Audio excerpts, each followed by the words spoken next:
Now let's look at practice question in the test of independence. So let's look at this question. It says the results of a recent study regarding smoking and 3 types of illness are shown in the following table.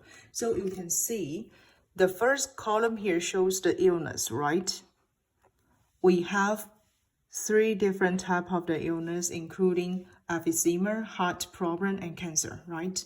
And then we also have another category, shows if they are smokers or non-smokers.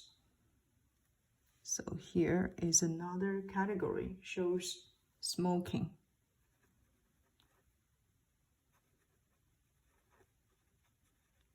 Smoking status, okay? So we are interested in determining whether or not illness is independent of smoking.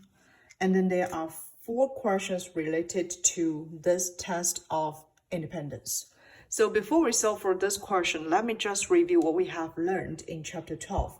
So in the second section of chapter 12, we're talking about how to do the test of independence, right? So an application of chi-square test is to test the independence of 2 categorical variables. So these 2 variables, they should be categorical. So for example, for illness, we have 3 different categories, right? And then for smoking status, we also have 2 different categories. So these 2 variables, like the illness and smoking status, we can treat them as 2 categorical variables. Then, how to develop the null and alternative hypothesis based on the test of independence. The null hypothesis, we would like to say the 2 categorical variables are independent. However, for the alternative hypothesis, okay, we would like to say the 2 categorical variables are not independent. And then based on chi-square test, we need to first obtain a chi-square test statistic, okay, based on this formula. Okay, so from this formula, we need to know the observed frequency and expected frequency. So here, computing expected frequency was very similar from the other 2 practice questions that we introduced. So in order to obtain the expected frequency, we need to assume the null hypothesis is true, okay, and then compute the expected frequency. After we compute the chi-square test statistics, then we can apply the rejection rule either through the p-value approach or critical value approach. So if we use the p-value approach, we will reject the null hypothesis if the p-value less or equal alpha, the level of significance. If we use the critical value approach, then we will reject the null hypothesis if the chi-square test statistic larger than chi-square at the level of significance. One thing I want to emphasize is how to compute the degrees of freedom here. So for degrees of freedom, we will use the row number subtract 1 times the column number subtract 1. So we will use this formula to obtain the degrees of freedom. So based on what we just reviewed, that's all for part A. Please develop the null and alternative hypothesis to be tested. So for part A, we can develop the null hypothesis as illness is independent from smoking.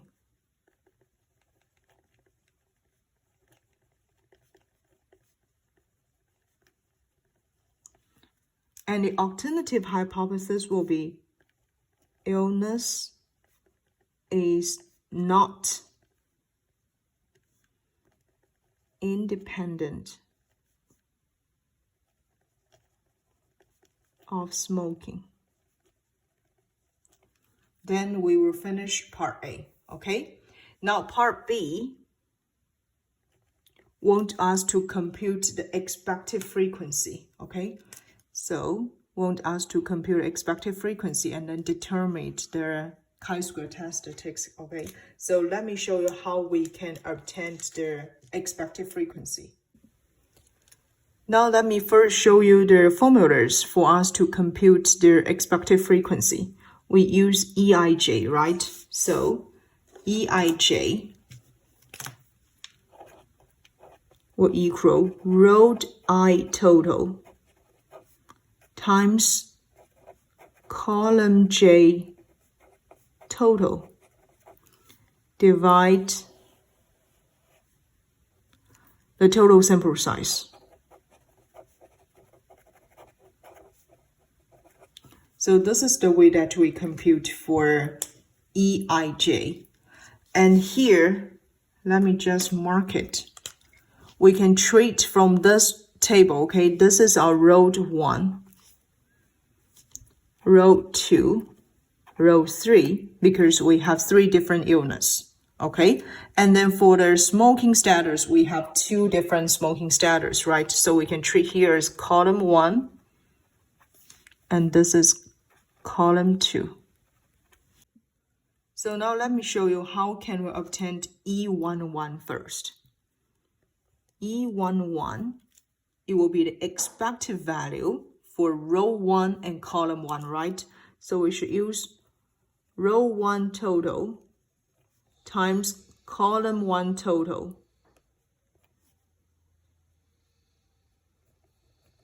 And then we will divide the sample size, right? This is the total sample size. So what we need to have is row 1 total. You can see the row 1 total equal 200, right? 200 times column 1 total equal 200 as well. And then divide the total sample size, 1000.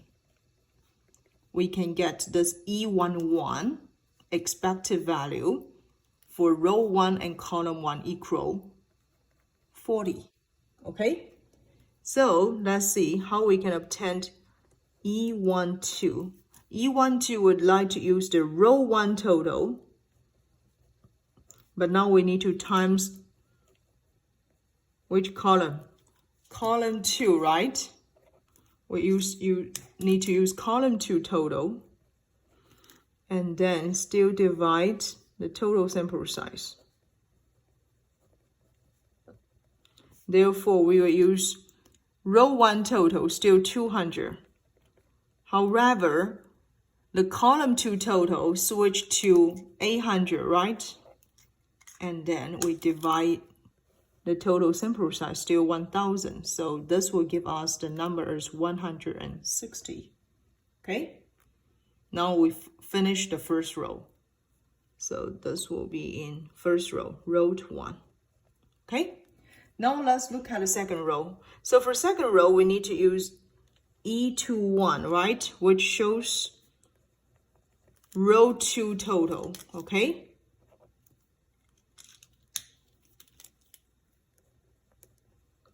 We times column 1 total, and then divide the total sample size, which will equal row 2 total, switch to 200, okay? So here, 200 times column 1, still 200, and then divide the total sample size, 1040, okay? Now, E22, so E22 will use row 2 total, still in the row 2, okay? So row 2 total, but now we need to use column 2 total, okay? And then divide the total sample size. So we'll use this one, row 2 total, 200, column 2 total, 800, okay? Divide 1000, so 160. So those shows row 2. Now let's move on to row 3, okay? So row 3, we have the E31, okay? So we use the row 3 total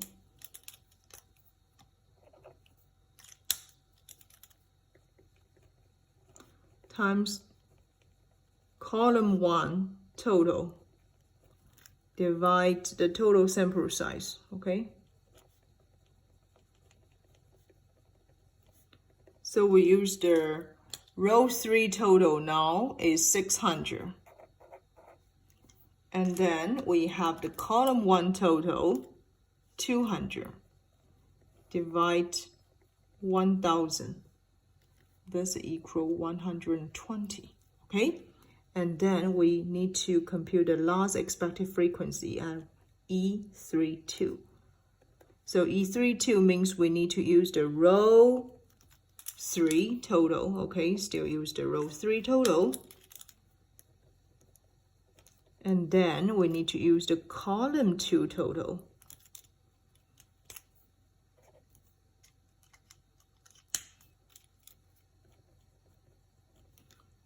Divide the total sample size.